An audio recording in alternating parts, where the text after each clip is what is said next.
Bonjour, ici Roxane Malice-Godreau. Bienvenue à votre émission Sur le plateau.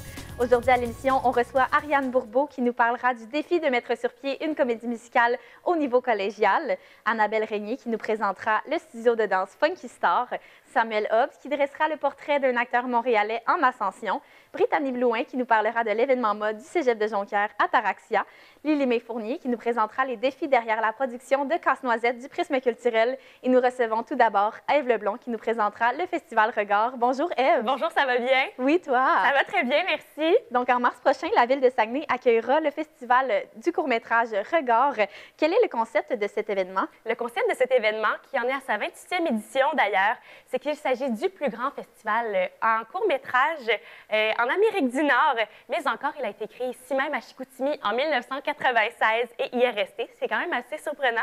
D'ailleurs, le festival qui se tiendra du 20 au 24 mars prochain est un événement attendu des cinéastes allant même jusqu'à l'international parce qu'il leur ouvre des portes dans le domaine. Parfait. Quelle est la plus grande particularité de ce festival et qu'est-ce qu'il représente aux yeux des cinéastes? Le festival propose environ 200 projections venant d'une cinquantaine de pays. Par contre, la plus grande particularité du festival, c'est vraiment qu'il se tient en région. Et puis, Laurie Fortin, la directrice des communications et du marketing de Regard, mentionne, et je cite, « Nos valeurs sont de promouvoir le cinéma indépendant en région ». Ce qui joue comme pour une vitrine pour les cinéastes dans le but de se faire connaître ici et ailleurs dans le monde, pour d'autres festivals. Parfait. Peux-tu nous expliquer brièvement pourquoi les cinéastes internationaux participent à ce festival en région? Oui, tout à fait. C'est que la région répond à un sentiment de créativité que les cinéastes ressentent lors de leur séjour passé ici à Saguenay. Ce que souligne Mme Fortin. En d'autres mots, les cinéastes se retrouvent dans un environnement, dans une bulle créative, leur permettant de vivre une expérience professionnelle, mais à la fois humaine. C'est leur chance de prendre contact avec d'autres cinéastes, mais encore des programmateurs, des acheteurs et même ça leur offre plusieurs opportunités, touchant même aux Oscars. Ah, parfait. Et que propose le festival aux cinéastes d'ici et d'ailleurs? Ce qu'il propose, c'est vraiment des contacts et des liens en méthode de relation d'affaires avec les gens du milieu québécois. Parfait. Bien, merci beaucoup, Ève. Ça me fait grand plaisir. Merci beaucoup.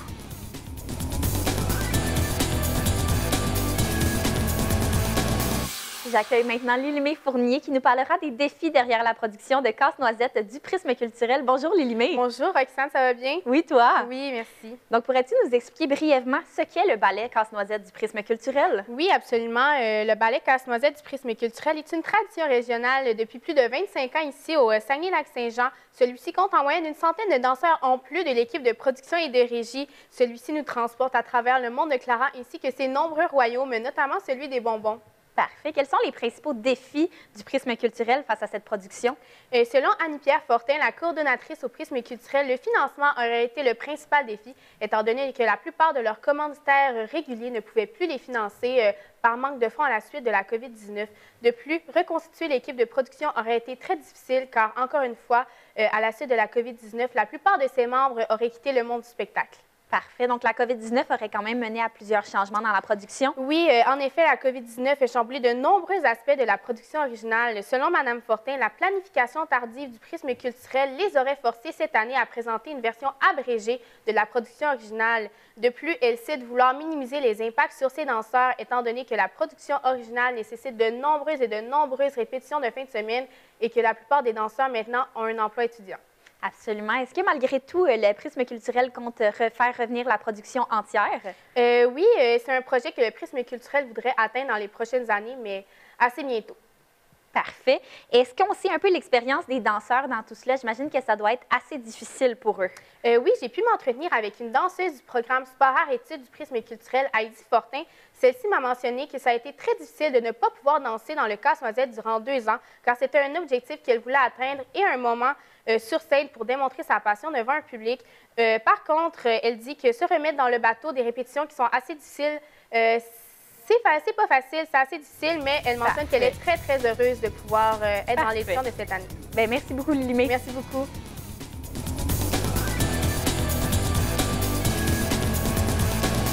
Donc, je reçois maintenant Brittany Blouin qui nous parlera de l'événement mode du Cégep de Jonquière, Ataraxia. Bonjour, Brittany. Bonjour! Donc, en quoi consiste le projet Ataraxia? L'événement mode intitulé Ataraxia et coordonné par Roman Schnibeli consiste d'un défilé de mode éco-responsable qui met de l'avant des designers québécois afin de leur donner une certaine visibilité. Il comprend aussi une séance photo et un vidéoclip qui permet de nous donner un petit avant-goût du défilé même. Parfait. Et quels sont les principaux objectifs de l'équipe derrière le projet? Roman et son équipe promettent tout d'abord de la diversité corporelle, ce qui peut représenter un important défi, surtout concernant les designers. Aussi, elles veulent promettre des démarches originales qui sortent de l'ordinaire, des couleurs sombres et des effets spéciaux très surprenants. Finalement, un enjeu très important sera exploité à travers le thème du défilé. Il s'agit de la santé mentale. Parfait. En quoi ce thème de l'événement est-il important? Selon Roman, c'est un sujet qui est encore trop tabou dans notre société. Il va donc permettre de sensibiliser et de toucher les gens de manière inspirante à travers la mode. Ce thème permettra aussi d'évoquer plusieurs bénéfices, autant chez le public que l'équipe elle-même. J'ai justement eu la chance de rencontrer Gitane Serré-Tremblay, qui en est à sa première expérience de mannequinat et qui m'a témoigné de l'importance que ce thème représente pour elle. C'est après 3 années à avoir souffert de troubles alimentaires qu'elle s'est mise au défi, avec le support de plusieurs, de finalement s'exposer aux possibles jugements qui sont constants dans le monde de la mode afin d'avancer et d'enfin pratiquer une de ses profondes passions. Je trouve donc qu'un exemple comme Gitane explique très bien l'importance que ce thème a dans un milieu de la mode. Parfait. Bien, c'est très inspirant. On a pu voir que la production a planifié plusieurs événements de financement.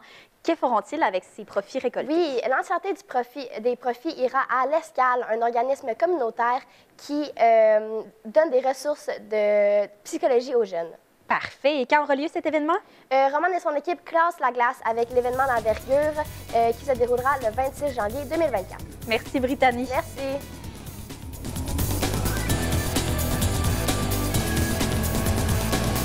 Je suis maintenant accompagnée de Samuel Hobbs qui nous présentera un comédien montréalais en ascension, Sean Bexton. Bonjour, Samuel. Bonjour, Roxane. Donc, qui est Sean Bexton? Sean Bexton est un comédien en pleine ascension d'origine anglophone, montréalais.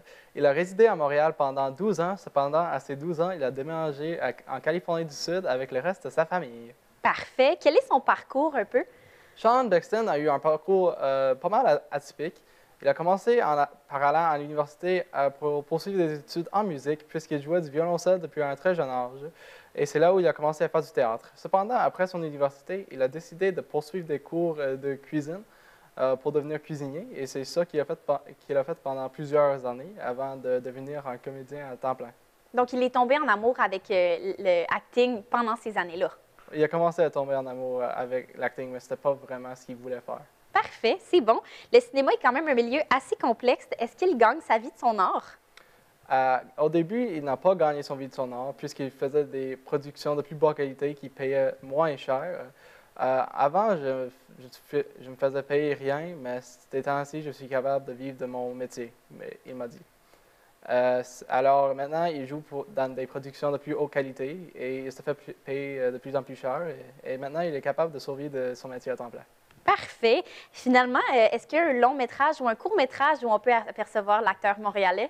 Sean Bexton est plus reconnu pour son production de Sleazy Pete et c'est là où il a reçu ses premiers crédits d'IMDb. IMDb étant un des sites de revue de films le plus gros au monde. Cependant, dans plusieurs autres de ses longs métrages, il joue tout le temps des méchants, les antagonistes. Je joue tout le temps des méchants parce que j'ai l'air vraiment méchant. Il m'a raconté dans notre entrevue. Parfait. Bien, merci beaucoup, Samuel. Merci.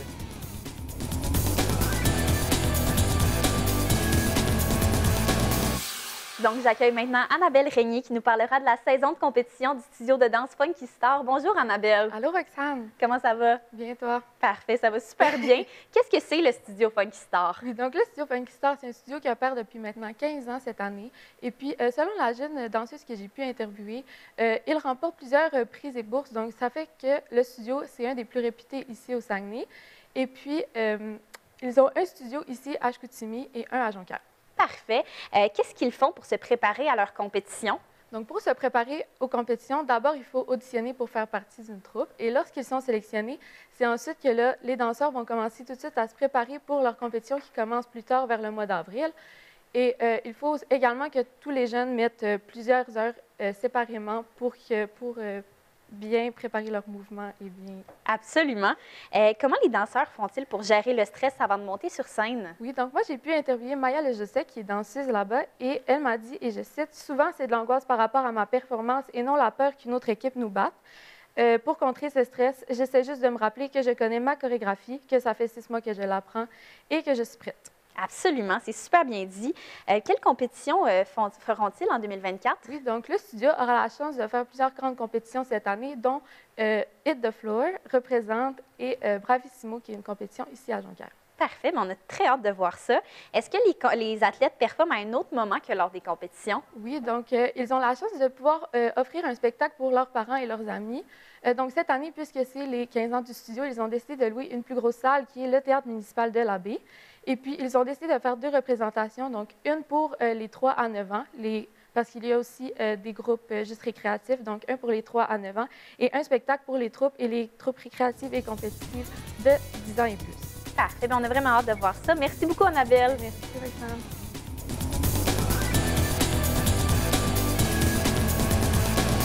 Donc, en terminant, je reçois Ariane Bourbeau qui nous présente les enjeux derrière la production de la comédie musicale au niveau collégial. Bonjour, Ariane. Bonjour, Roxane. Donc, qu'est-ce que sera la comédie musicale du Cégep de Jonquière cette année? Bien, cette année, nous aurons la chance de voir Willy Wonka, qui est une adaptation très semblable à Charlie et la chocolaterie. Parfait, bien hâte de voir ça. Ça implique quoi de faire partie de ce projet? Et c'est une grosse implication. Dans le fond, pour les danseurs, chanteurs et acteurs, c'est 8 heures de pratique par semaine. Quand on parle plus des professeurs, donc chant, danse, metteur en scène, c'est peut-être plus proche de 10 heures parce que ça leur demande de préparer du matériel.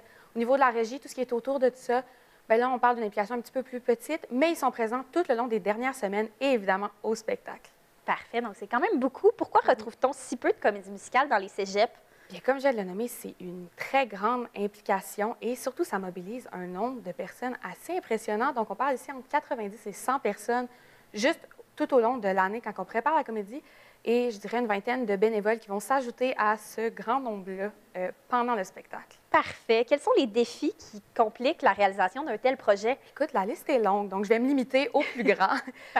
Premièrement, les finances. C'est très dispendieux de faire une comédie musicale. Il faut une scène, il faut des gens. Il faut bien évidemment des gens qui sont capables de chanter, danser et acter en même temps, ce qui est quand même un certain défi. Et ça mobilise beaucoup de personnes qui ont besoin d'avoir des aptitudes spécifiques. Metteur en scène, on n'en a pas des tonnes dans un cégep, là. Absolument.